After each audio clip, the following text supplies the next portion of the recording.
गर्मियां आ गई हैं और यह डायनासोरों के लिए प्रजनन का मौसम है।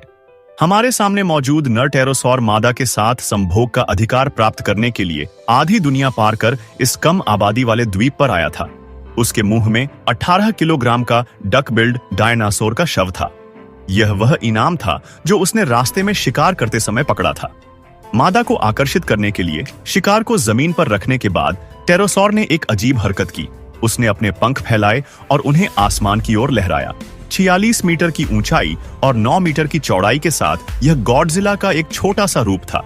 आकाश में मादा टेरोसॉरस का ध्यान आकर्षित करने के लिए उसने अपने मुंह से जमीन पर एक बड़ा दिल बनाया और फिर इनाम के शरीर को घेरने के लिए शाखाओं को काट दिया ताकि विपरीत लिंग का अधिक ध्यान आकर्षित किया जा सके।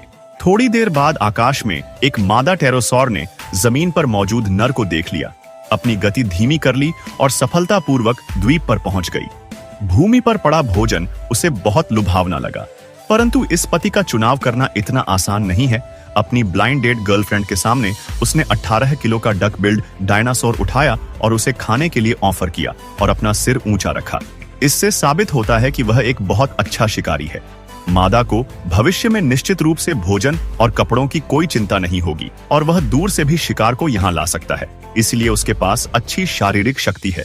सब कुछ सोचने के बाद उसके सामने नर टेरोसोरस एक अच्छा पति है जिसे वह अपना जीवन सौंप सकती है। इसलिए मादा धीरे धीरे उसके करीब जाने लगी, लेकिन अपनी महिला जैसी छवि को बनाए रखने के लिए वह केवल अपना मुंह थोड़ा ही खोल सकती थी, यह दिखाने के लिए कि वह नर के प्रेम को स्वीकार करने के लिए तैयार है।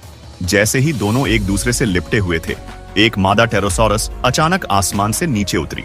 वह भी जमीन पर मौजूद शिकार से आकर्षित हुई थी। हालांकि उसके सामने वाले नर के पास पहले से ही एक साथी थी, लेकिन उसने हार नहीं मानी क्योंकि वह पहले वाली मादा टेरोसॉरस से बहुत छोटी थी। कौन सा आदमी किसी छोटी उम्र वाली लड़की को पसंद नहीं करता। जैसे ही